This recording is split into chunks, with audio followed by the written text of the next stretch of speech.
ஆன்மீக அன்பர்கள் அனைவருக்கும் அன்பான வணக்கங்கள். நாம் இன்று பார்க்கக்கூடிய பதிவு சூட்சம ரூபத்தில் அருளும் சித்தர்கள் மற்றும் மகான்களின் ஜீவ சமாதிகள். வாங்க பார்க்கலாம். இன்றைய காலகட்டத்தில் சூட்சமமாக இருந்து நம்மை காக்கும் மகான்களின் ஜீவ சமாதிகளை வழிபடும் வழக்கம் நீண்ட நாளாக உள்ளது, நீண்ட காலமாகவும் உள்ளது. எந்த மகான் எந்த கடவுளை வழிபட்டாரோ அந்த தெய்வத்தின் சிலை அவரது ஜீவ சமாதியின் மீதோ அல்லது அருகிலோ பிரதிஷ்டை செய்யப்பட்டு வழிபடப்படுகிறது.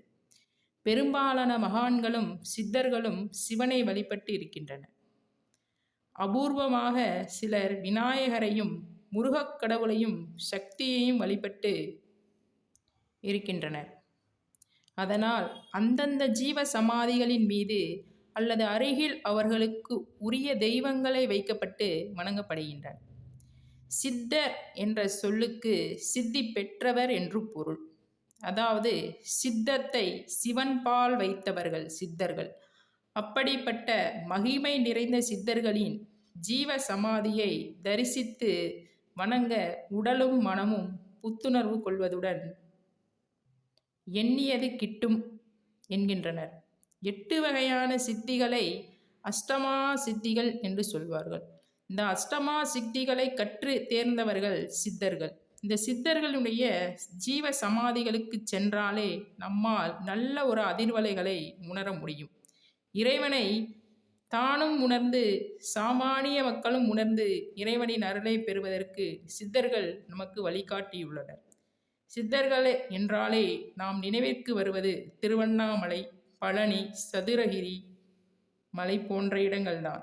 ஆனால் பல சித்தர்களின் ஜீவ சமாதிகள் பல புகழ்பெற்ற ஆலயங்களின் சன்னதிகளிலோ அல்லது அதற்கு அருகிலோ உள்ளன.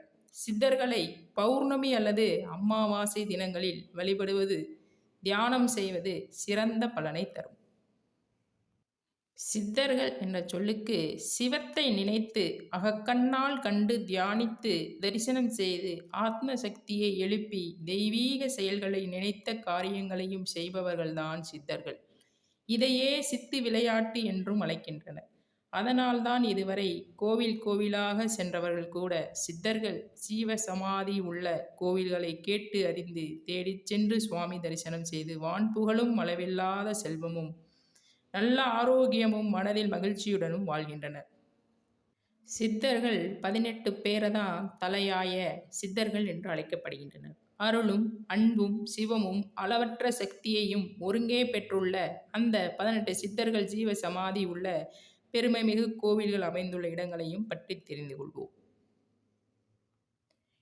நாம் பார்க்கக்கூடிய முதல் சித்தர் கஞ்சமலை சித்தர், சென்னிமலை சித்தர். கஞ்சமலை சித்தர் திருக்கடையூர் கோவில்களில் உள்ளது. சென்னிமலை சித்தரின் சமாதி கேரளத்தில் உள்ள நாங்குனாச்சேரியில் அமைந்துள்ளது. இந்த சித்தர்களை எப்படி வழிபடுவது அப்படி என்றால், அதனால் என்ன பலன், என்ன தோஷம் நீங்கும் அப்படி என்றால், பச்சிலை, மல்லிகை, வெற்றிலை, தாமரை பூக்களுடன் வெள்ளை துணி வைத்து வழிபட சுக்கிர தோஷம் நீங்கும். இவரின் ஜீவ சமாதி மற்றும் சக்தி அலைகள் கஞ்சமலை மற்றும் திருக்கடையூர் கோவிலில் உள்ளது. சென்னிமலை சித்தரின் சமாதி கேரளத்தில் உள்ள நாங்குனார்சேரியில் அமைந்துள்ளது. நாம் இரண்டாவதாக பார்க்கக்கூடிய சித்தர் மச்சமுனி சித்தர். இவர் திருப்பரங்குன்றத்தின் மலை மீது இருக்கும் காசி விஸ்வநாதர் கோவில்தான் மச்சமுனியின் ஜீவ சமாதி அமைந்துள்ளது. காசி விஸ்வநாதர் ஆலயத்தின் பின்பக்கம் உள்ள சுனை நீரின் மீன் உருவில் இன்றும் நீந்துவதாக ஐதீகம். பக்தர்கள் தயிரை வாங்கி சுனை நீரில் விடுகிறார்கள்.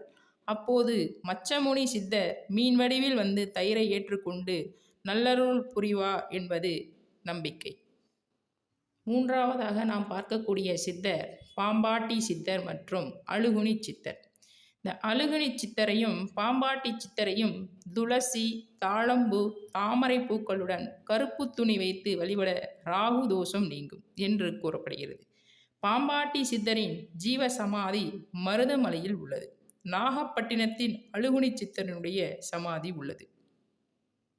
நான்காவதாக நாம் பார்க்கக்கூடிய சித்தர் காகபுஜண்டர் அகப்பேய் சித்தர். துளசி, மரு, வில்வம், சங்குப்பூக்களுடன் மஞ்சள் துணி வைத்து வழிபட குரு, அதாவது வியாழன் தோஷம் நீங்கும். குருவுடைய தோஷம் நீங்கும். திருச்சி உறையூரில் காகபுஜண்டருடைய ஜீவசமாதி அமைந்துள்ளது. அகப்பேய் சித்தரின் சமாதி திருவையாறிலும் எட்டுக்குடியிலும் உள்ளது. நாம் பார்க்கக்கூடிய 5வது சித்தர் இடைக்காடர் வள்ளலார். புதன்கிழமைகளில் மல்லிகை, விபூதி, ஜாதி பூக்களுடன் பச்சை கலர் துணி வைத்து வழிபட புதன் தோஷம் நீங்கும் என்று சொல்லப்படுகிறது. திருவண்ணாமலையில் இடைக்காடர் சித்தருடைய ஜீவசமாதி உள்ளது. வடலூரில் வள்ளலாரின் ஜீவசமாதியும் உள்ளது. 6வதாக நாம் பார்க்கக்கூடிய சித்தர் போகர் புலிப்பாணி சித்தர். செவ்வாய்க்கிழமைகளில் வில்வம், சாமந்தி, அரளி, ஜாதி பூக்களுடன் சிவப்பு துணி வைத்து வழிபட திருமணம் தடை, நிலத்தகராறு, செவ்வாய் தோஷம் போன்றவை நீங்கும். போகருக்கு பழனிமலை முருகன் கோவிலில் சமாதி உள்ளது. பழனிக்கு அருகிலுள்ள வைகாவூர் என்னும் இடத்தில் புலிப்பாணி சித்தருக்கு சமாதி அமைந்துள்ளது. நாம் 7வதாக பார்க்கக்கூடிய சித்தர் சிவவாக்கிய சித்தர். உரோமச முனிவர். திங்கட்கிழமைகளில் சங்கு, மல்லிகை பூக்களுடன் வெள்ளை துணி வைத்து வழிபட சந்திர தோஷம் நீங்கும், மனோவியாதி தீரும் என்பது நம்பிக்கை. சிவவாகிய சித்தருடைய ஜீவசமாதி கும்பகோணத்தில் அமைந்துள்ளது. பழனிமலை முருகன் கோவிலில் உள்ள உரோமச சித்தருக்கென்று தனி சமாதியும் உள்ளது. நாம் 8வதாக பார்க்கக்கூடிய சித்தர் கமலமுனி சித்தர் திருமூலர். கமலமுனி சித்தர் போகரிடம் சீடனாயிருந்து யோகம் பயின்றவர். 12 திருமுறைகளில் திருமூலர் எழுதிய திருமந்திரம் 10ஆம் திருமுறையாகும். 3000 ஆண்டுகளுக்கு வாழ்ந்த சித்தர் திருமூலர். திருவாரூரில் கமலமுனி சித்தருக்கு ஜீவசமாதி அமைந்துள்ளது. திருமூலருக்கோ சிதம்பரத்தில் ஜீவசமாதி உள்ளது. நாம் பார்க்கக்கூடிய 9வது சித்தர் கருவூரார் கபிலர். இவர்களுக்கு மல்லிகைப்பூ மற்றும் அனைத்து பூக்களுடன் கருநீலக் கலரில் துணி வைத்து வழிபட பிரம்மஹத்தி சனிதோஷம் நீங்கும் என்பது நம்பிக்கை. இவருடைய ஜீவசமாதி கரூரில் உள்ளது. தஞ்சாவூர் பெரிய கோவிலிலும் இவரது ஒளிவட்டம் வந்து செல்லும் இடம் அமைந்துள்ளது அப்படின்னு சொல்கிறாங்க. நாம் 10வதாக பார்க்கக்கூடிய சித்தர் குதம்பை சித்தர் சட்டைமுனி சித்தர்.